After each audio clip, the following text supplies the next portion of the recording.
यीशु मसीह के वचनों में हमें ध्यान करेंगे। परमेश्वर के वचन प्रकाशित वाक्य के 7 कलीसिया के बारे में अभी तक हमने आपको बताया। 5 कलीसिया के बारे में 6वां कलीसिया है।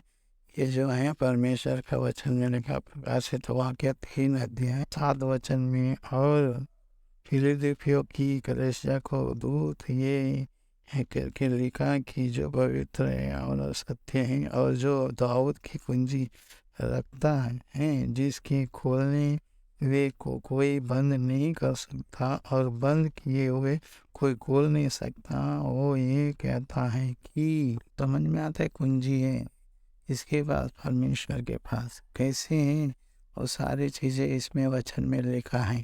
तो ये प्रकाशित वाक्य 1 अध्याय 18 वचन में लिखा है, मैं मारा गया था और अब देखा मैं युगानुयुग के लिए जीवित हूँ और मृत्यु और अधोलोक की कुंजी मेरे ही पास है। कह रहा है यीशु मसीह, कह रहा है मैं मर गया था और अभी देख मैं युगानुयुग के लिए जीवित हूँ और मृत्यु लोगों का अधोलोकों का कुंजी मेरे पास है। परमेश्वर कहता है अधोलोकों लोगों का मृत्यु का कुंजी मेरे पास है, तो वो खोलेंगे और ढालेंगे। तो किसी का दम नहीं है उसको रोक सके, किसी को क्या बोलते हैं उसको थी नहीं है कि कोई कुछ कर सके। सब कुछ करने वाला परमेश्वर यीशु मसीह है।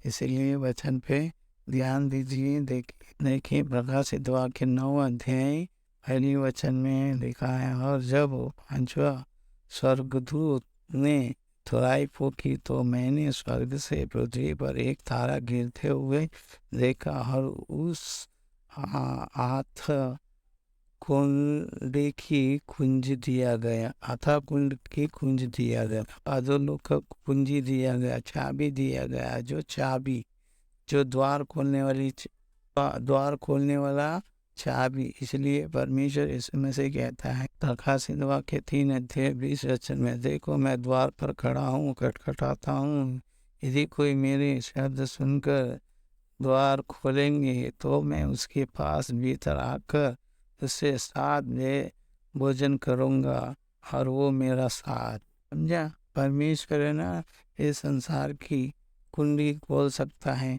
देखो मतलब परमेश्वर अपने हृदय में आना चाहता है, क्योंकि वो हमने द्वार बंद करके रखा, मन की द्वार बंद है हमारा। तो खोलेंगे तो परमेश्वर अंदर आएंगे, जब हमारे साथ भोजन करेंगे। वचन में लिखा, वचन में क्या लिखा देखिए, द्वार का मतलब संसार के द्वार। तो एक दरवाजा हम खोलने के लिए चाबी लगाते हैं, लेकिन परमेश्वर हमारे अंदर आने की कोई चाबी जरूरत नहीं, द्वार के अंदर से आने की कोई चाबी जरूरत नहीं, सब कुछ परमेश्वर के पास है। वचन में लिखा यूहन्ना का 20 अध्याय 19 वचन, उस दिन जो सप्ताह का पहला दिन था, संध्या के समय, जब वो के द्वार जहाँ चले थे यहूदी के डर के मारे बंद थे, तब यीशु आया और बीच में खड़े होकर उससे कहा तुम्हें शांति मिले। तो वो लोग अचंभ हो गया, भैया द्वार तो बंद है, कैसे आ गए अंदर। तो ऐसा ही परमेश्वर जो हमें द्वार पे खड़ा हो, जो खोलेगा अंदर आ जाएगा। जो बोल रहा है ना बात, उसको हमें समझना है, क्योंकि उनके पास हर चीज़ है, कोई चीज़ छुपी नहीं है। हमसे छुपी है लेकिन परमेश्वर यीशु मसीह से कोई छुपी नहीं है, इसलिए हमें ध्यान देना है उस पर।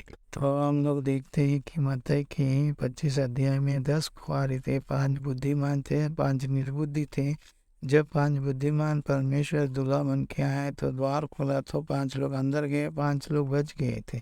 तो 25 अध्याय मत्ती के 11 वचन में जो नहीं गए उनको क्या कह रहा है परमेश्वर, क्या बातें हो रही है।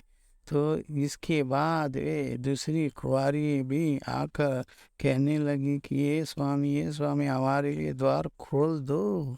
तो परमेश्वर यीशु मसीह उत्तर क्या दिया है 12 वचन में, उसने उत्तर दिया कि मैं तुम्हें सच कहता हूँ कि मैं तुम्हें नहीं जानता हूँ। हमारा परिस्थिति भी होएगा ऐसे ही, सही रीति से हमें सही टाइम पे से परमेश्वर को नहीं मानेंगे, हमारा परिस्थिति ये होगा जैसा ये 5 कुंवारी का हुआ। इसलिए द्वार खोलने के लिए कुंजी हम लोग को चाहिए, लेकिन परमेश्वर का कुंजी स्वर्ग का और अधिकार दिया गया है कि पृथ्वी लोगों का और नरक का कुंजी परमेश्वर के पास है। इसलिए प्रभु यीशु मसीह बोलते हैं, मैं ही मार्ग और सच्चा और जीवन, मेरे द्वारा पिता के पास कोई नहीं जा सकता। फिर द्वार बंद है तो कैसे जाओगे? तो उसकी कुंजी परमेश्वर यीशु मसीह के पास है, उसी को पकड़ के हमें जाना है। वही हमारा जीवन में उद्धार करने वाला परमेश्वर। वही प्रकाशित वाक्य 20 अध्याय 1 वचन, फिर मैंने एक स्वर्गदूत को स्वर्ग से उतरते देखा, जिसके हाथों में अथाह कुंड की कुंजी और एक बड़ी जंजीरी थी।